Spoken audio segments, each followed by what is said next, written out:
tal? Nos da muchísimo gusto darles la bienvenida a su serie Escuela Saludable. ¿Cómo estás, Jesús? Hola, Fernanda, pues muy contento porque hoy tocaremos un tema que estamos seguros les interesará a nuestros jóvenes, padres de familia y maestros.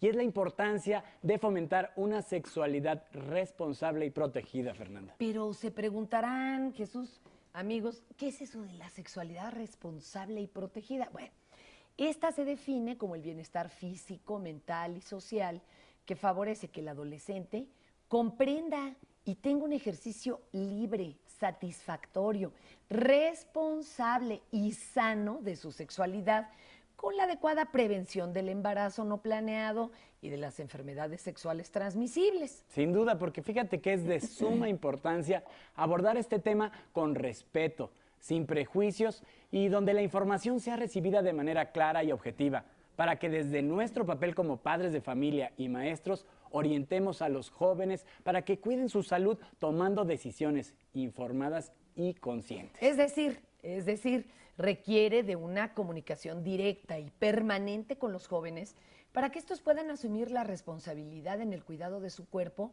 y en el ejercicio de su sexualidad. Sin duda, y mira, lo que pasa es que la sexualidad humana, bueno, como se dice en los programas de estudio de educación básica, tiene 4 características, de las cuales solo una de ellas es la reproducción. Las otras 3 son el género, los vínculos afectivos y el erotismo. Además, el ejercicio de la sexualidad debe de ser algo satisfactorio, sin riesgos a tener embarazos no planeados o enfermedades sexuales transmisibles, ni tampoco, ni sentimientos o emociones de culpabilidad, porque eso también es algo afecta, muy ¿no? común, El pleno ¿no? disfrute, como Sin el miedo duda. de no estar protegido, eso no se vale, o estar presionado. Eso tampoco, chicas y chicos. Fíjense, los jóvenes deben tomar en cuenta que es posible la procreación, pero saber también que tener hijos antes de los 20 años implica pues muchos riesgos, por los que, miren, la verdad, vale la pena pasar a su tiempo y no en estos momentos de Sí, juventud, sí. porque la vida les cambia. Así que conviene tomar decisiones totalmente informadas, poder elegir de manera individual y en pareja, acuérdense, esto no es nada más de ella o nada más de él, ¿verdad? Así se eligen las mejores opciones de cuidado. Claro, es importante que sepan qué métodos anticonceptivos son los más adecuados en función de su organismo y sus necesidades, y que esto, además de prevenir embarazos, sirvan también para prevenir enfermedades. Oye, más vale informar que ocultar. Saber orientar a los jóvenes sobre estos temas les da opciones para protegerse cuando decidan tener una vida sexual activa. Sí, hay que cambiar la forma en la que se ha abordado el tema de la sexualidad en la casa, en la familia, en la escuela. Además, hay ¿no? quien teme que al hablar de esto se les está empujando a tener relaciones sexuales. Oiga, no, la sexualidad es todo lo que vivimos diariamente. Sí. Pero estudios de la OMS indican que quien está bien informado, además de que se vuelve más selectivo, lo piensa mejor y muchas veces hasta retrasa el tiempo de tener sus relaciones sexuales. La información te deja tomar mejores decisiones. Claro. Y bueno, para profundizar en el tema, seleccionamos un interesante programa que esperamos los ayude a ampliar su panorama, Fernanda. Pues vamos a verlo. Pues vamos.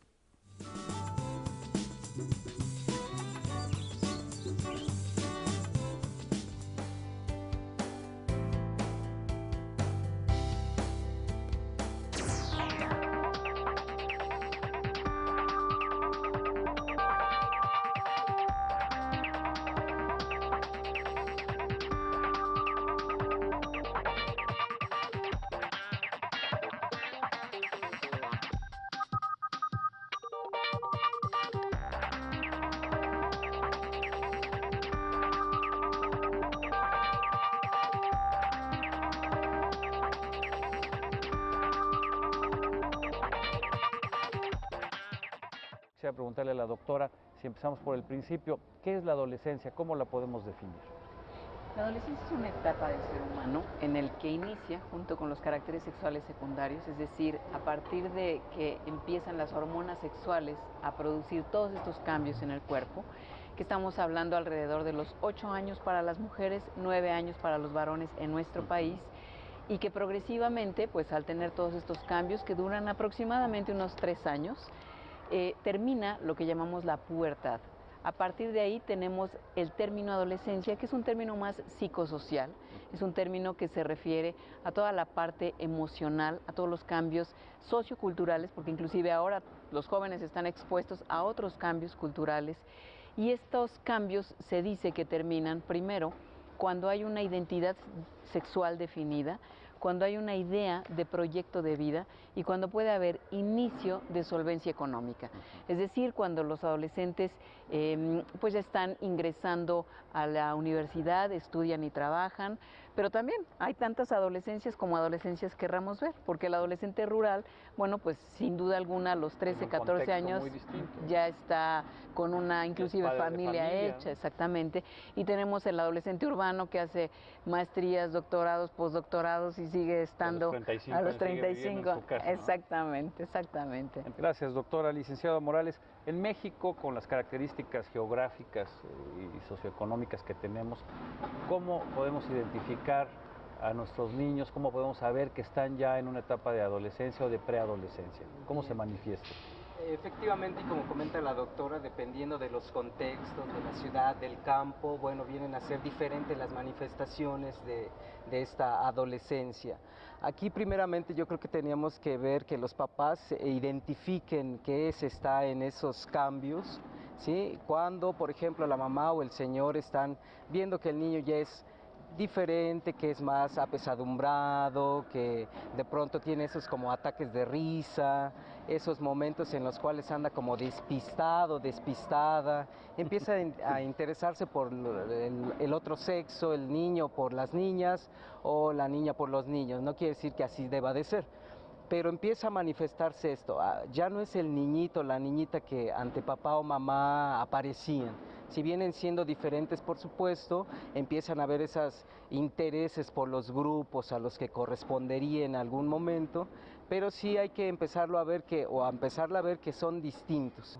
Ahora nos decía la doctora que la adolescencia empieza o se manifiesta a temprana edad o a más temprana edad en las mujeres que en los niños. ¿De qué manera pueden estar los padres atentos de estas modificaciones, sobre todo en su conducta que están sufriendo los menores? Porque desafortunadamente, sobre todo en ciudades como esta, los padres tienen a veces demasiadas ocupaciones, poco tiempo, pasan demasiado tiempo trasladándose de un lugar a otro. Los padres deben tener cuidado en tanto verificar, sin sancionar, sin regañar en particular, qué es lo que miran a la red, qué es lo que están viendo en la televisión, qué tipo de conversaciones tienen, pero siempre recordando que hay una diferencia en el tiempo y que cosas que a ellos en este momento les puede parecer alarmante, para los adolescentes ya no lo es. Está normatizado, está regularizado y a veces esto puede causar serios contrastes en la manera de tratar la información.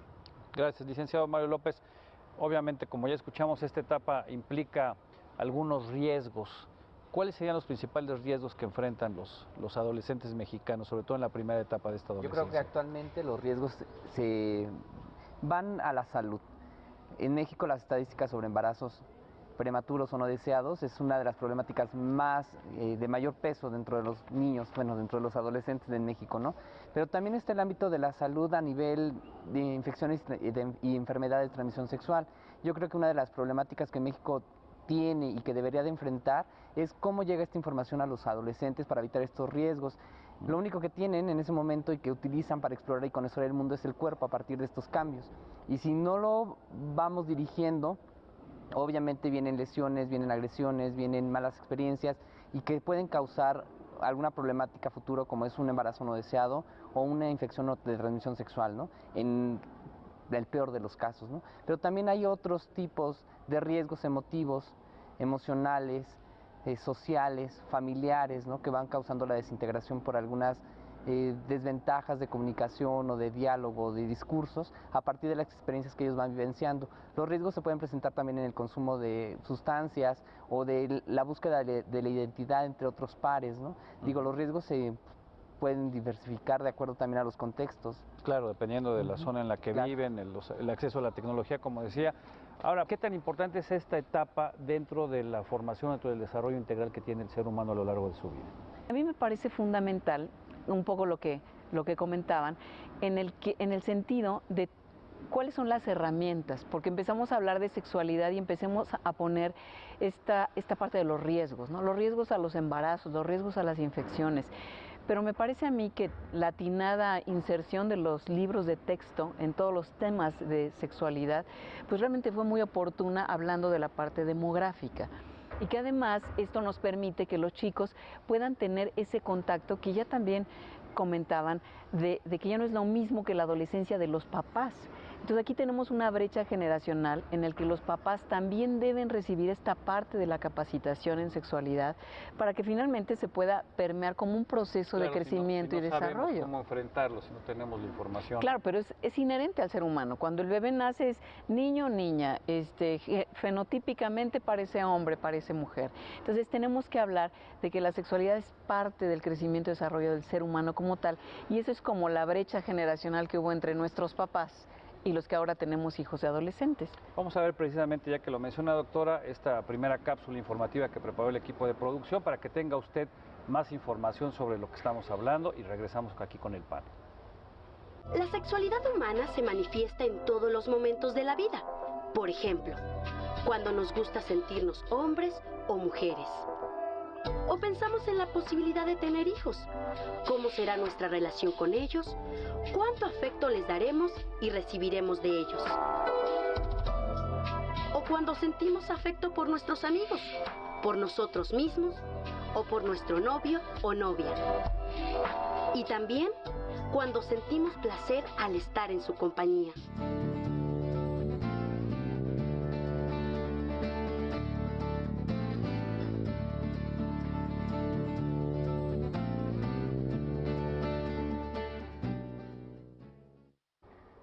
Bueno, pues usted ya lo vio aquí a nuestras espaldas, este impresionante mural del maestro José Clemente Orozco, este muralista jalisciense.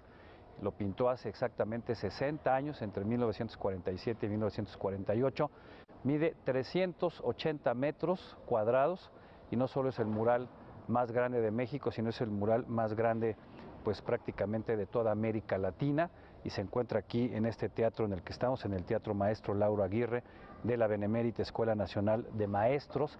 Y bueno, la verdad es imponente y es majestuoso, y tener la posibilidad de estar aquí transmitiendo para ustedes, sinceramente un privilegio. Estamos hablando de temas de sexualidad, de la adolescencia, de cómo viene en su primera etapa, qué sucede, qué cambios se manifiestan, qué tenemos que hacer los padres de familia y los maestros para estar atentos de estos cambios. Y precisamente pues tenemos aquí a 4 adolescentes, todos ellos muy jóvenes, de entre 16 y 17 años de edad. Y yo quisiera preguntarle a Itzel Hernández Jiménez que nos cuente cómo vivió ella esta etapa. ¿Te diste cuenta de cuándo empezó esta transición? ¿De qué manera lo fuiste viviendo y sobre todo manifestándolo?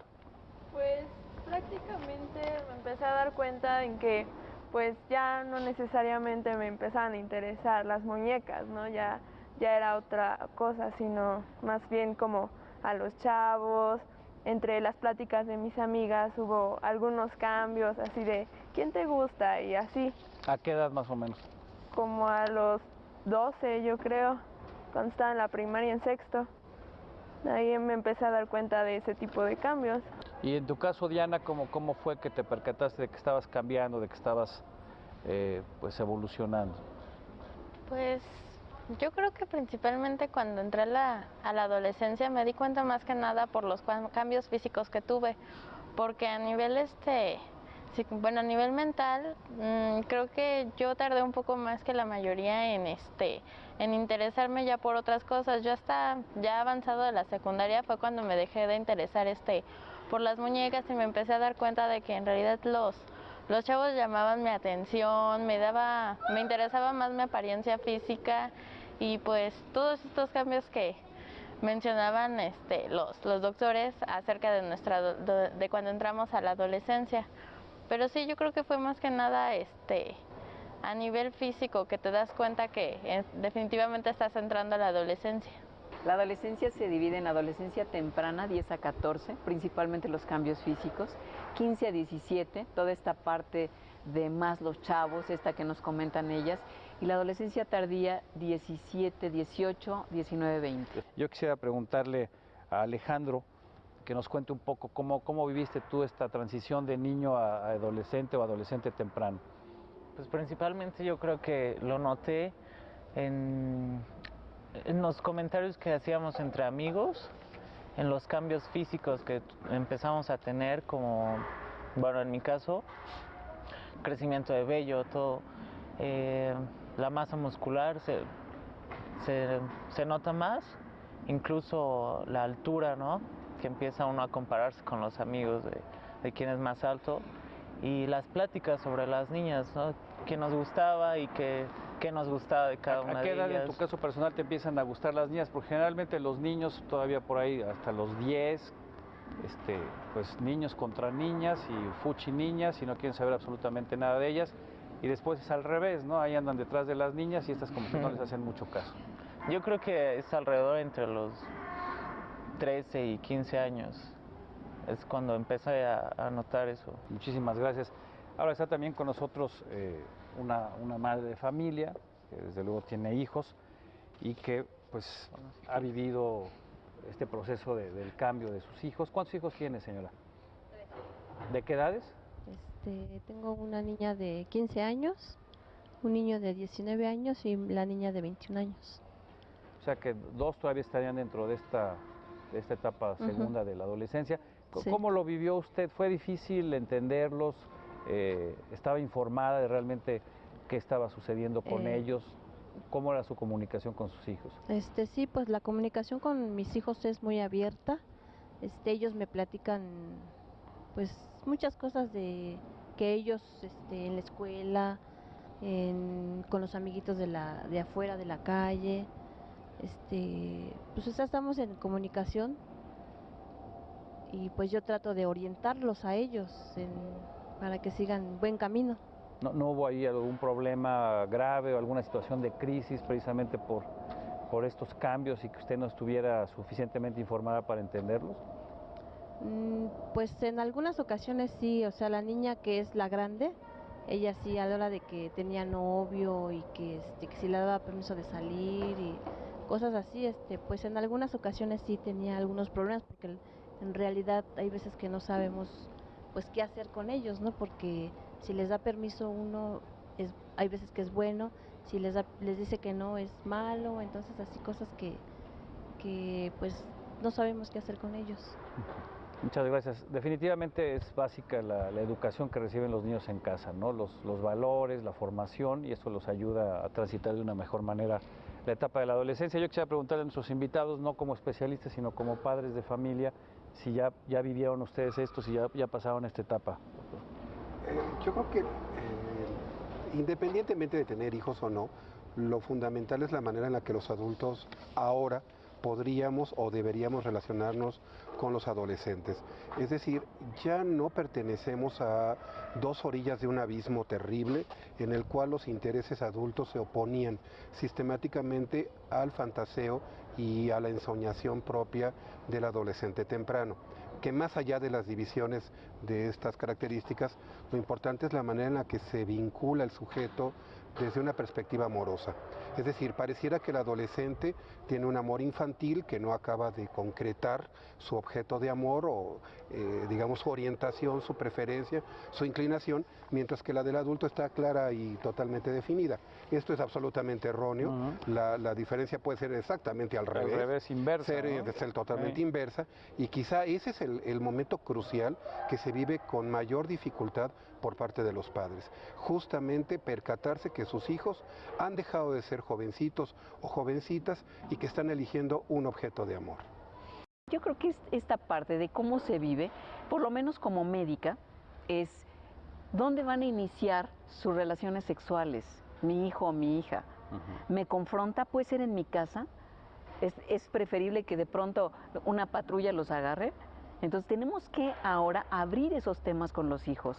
No podemos decir, yo me educaron y yo los voy a educar de esa manera, porque aquí yo los escuchaba que hablábamos de cómo confronta y los valores, pero los papás del consultorio ni siquiera están pensando que su hijo o hija se vaya a confrontar, sino piensan que van a seguir las reglas, ¿no? Eso es lo que los papás de hoy estamos pensando, que van a seguir las reglas. Y la realidad es que los chicos ya iniciaron vida sexual. Digo, a mí me toca la vacuna del virus del papiloma humano. Oiga, vengo a que se la pongan. Y la chica dice, ¿se puede salir mi mamá tantito? ¿Cómo le decimos que ya inicié relaciones coitales? Entonces, no debemos llegar tarde los papás a hablar de sexualidad. Y además de la brecha generacional que siempre ha existido por el cambio de edades, ahora hay una brecha tecnológica que nos separa mucho más del mundo de nuestros hijos. ¿Cómo hacerle? Yo creo que en primera instancia habría que entender que ya no son nuestros niños ni niñas, que ya están creciendo y que de pronto es como acercarme yo y perderle el miedo a esa parte de lo sexual o de la sexualidad.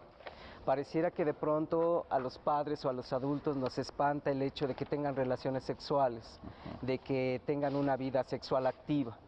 Bueno, de pronto con los medios y tanta información, bueno, entonces tengo que entrarle, pero ahora ¿cómo? ¿Hasta dónde le permito?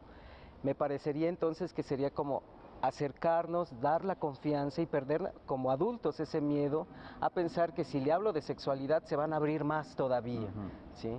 ¿A qué edad están teniendo relaciones sexuales nuestros niños o nuestros adolescentes? ¿De acuerdo a la Secretaría de Salud o a la realidad? A la realidad, desde luego. 13, 14 años. ¿Sí? 13, 14 años. 13, Sin 14. importar la región geográfica.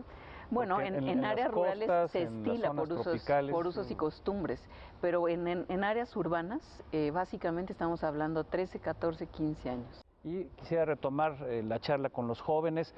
¿Cómo es la relación actual y cómo ha sido en estos últimos años con sus papás? ¿Sus papás han estado, digamos, a la altura, han tenido la información para poderlos entender, han tenido una buena comunicación con ellos?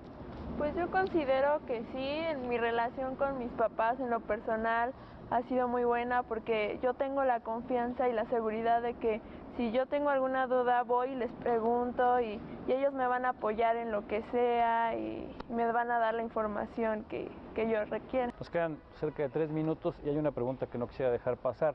¿Cómo enfrentar los padres y cómo ayudar a los niños a manejar el tema de la homosexualidad y otra serie de cuestiones de preferencias sexuales que también ahora forman parte cada vez más importante del desarrollo de los jóvenes? Creo que la primera cosa es, de poco nada sirve ser padres acechantes.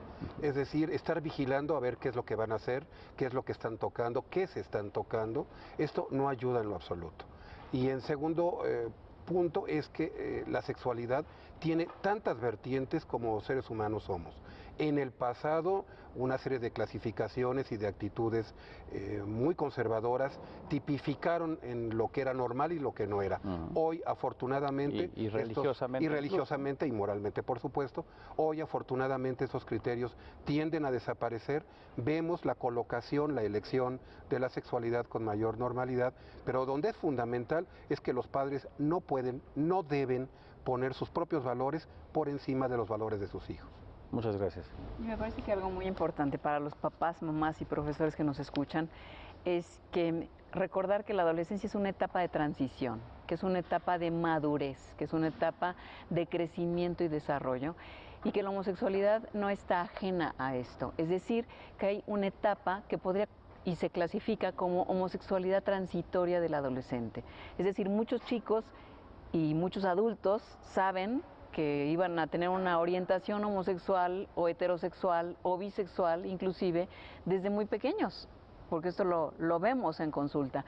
Pero hay algunos otros que inclusive pueden tener jugueteos eróticos, jugueteos sexuales, inclusive una relación coital homosexual, y no necesariamente van a tener una orientación homosexual. Entonces, que hace muchísimo daño que los papás califiquen y que hace muchísimo daño el que digan, te caché, ahora resulta, en esta familia no cabes. O sea, esas cosas no se valen en esta etapa de la vida. Dejar de perseguir a nuestros jóvenes, a nuestros adolescentes, porque de pronto con la justificación de que es por su bien, hacemos muchas cosas. Los educamos, les damos información, alimentación y los llenamos de tantas cosas que habría que preguntar si al final realmente les estamos haciendo un bien. Y para los chicos yo creo que también sería importante que sientan que los estamos acompañando.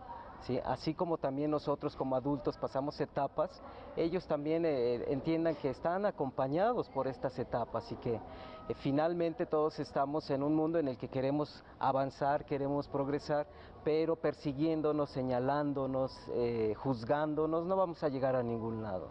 Muy bien, pues yo quisiera agradecerle a todos nuevamente su presencia en esta emisión de Entre Padres y Maestros. Como hemos venido diciendo, no importa qué problema sea, no importa qué tan grande sea, con comunicación, con información entre padres y maestros lo podemos resolver o lo podemos ayudar a que las cosas salgan mucho mejor. Yo soy Miguel Bárcena y lo espero en nuestra próxima emisión. Hasta pronto.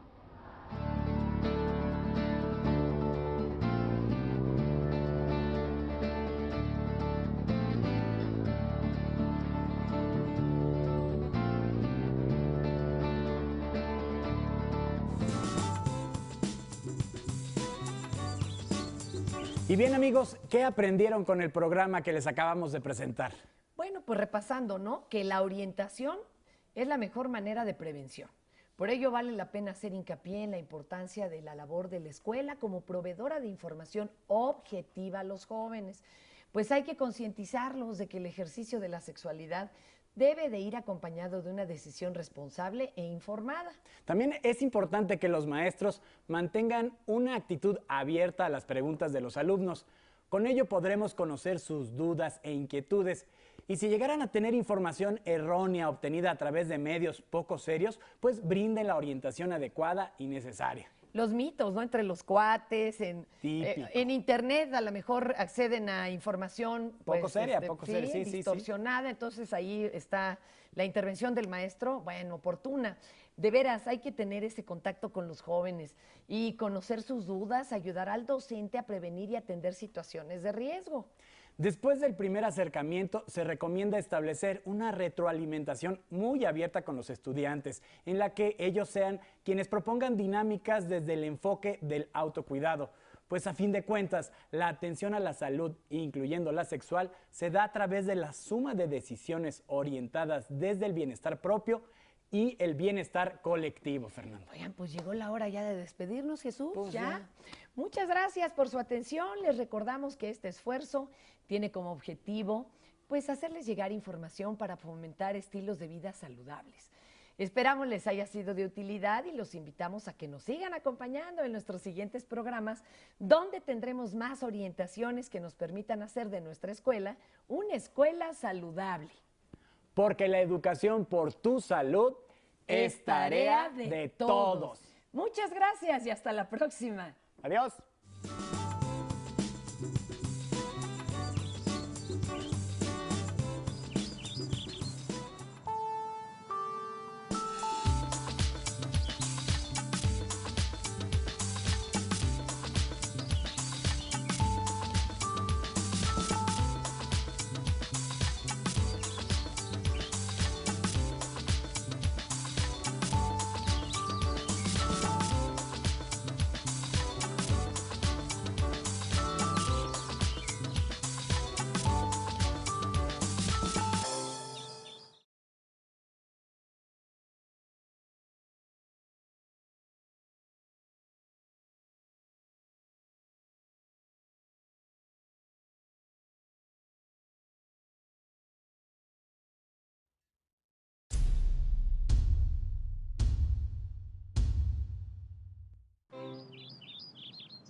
¿Cómo están? Nos da muchísimo gusto darles la bienvenida a su serie Escuela Saludable. ¿Cómo estás, Jesús? Hola, Fernanda, pues muy contento porque hoy tocaremos un tema que estamos seguros les interesará a nuestros jóvenes, padres de familia y maestros.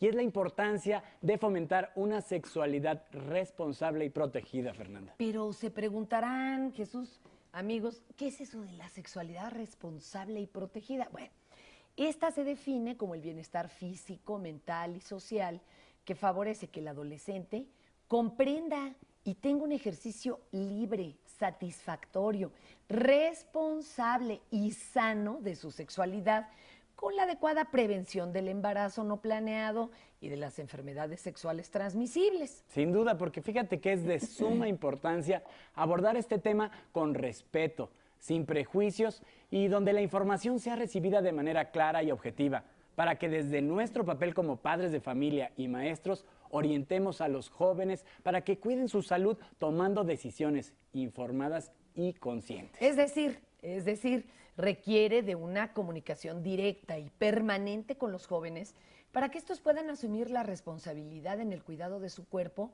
y en el ejercicio de su sexualidad. Sin duda, y mira, lo que pasa es que la sexualidad humana, bueno, como se dice en los programas de estudio de educación básica, tiene 4 características, de las cuales solo una de ellas es la reproducción.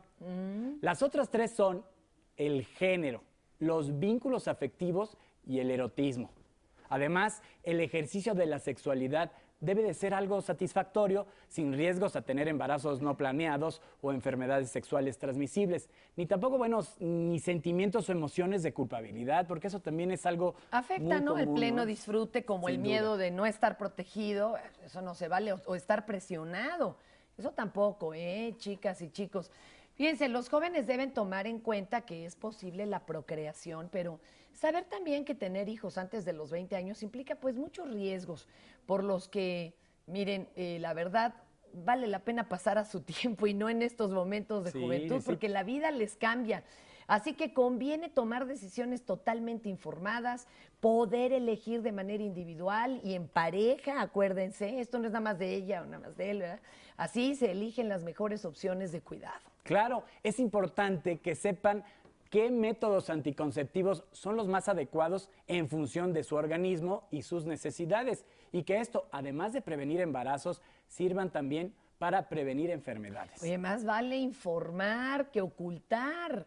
Saber orientar a los jóvenes sobre estos temas les da opciones para protegerse cuando decidan tener una vida sexual activa. Sí, hay que cambiar la forma en la que se ha abordado el tema de la sexualidad en la casa, en la familia, en la escuela. Además, hay ¿no? quien teme que al hablar de esto se les está empujando a tener relaciones sexuales. Oiga, no, la sexualidad es todo lo que vivimos diariamente. Sí. Pero estudios de la OMS indican que quien está bien informado, además de que se vuelve más selectivo, lo piensa mejor y muchas veces hasta retrasa el tiempo de tener sus relaciones sexuales. La información te deja tomar mejores decisiones. Claro. Y bueno, para profundizar en el tema, seleccionamos un interesante programa que esperamos los ayude a ampliar su panorama, Pues Fernanda. vamos a ver.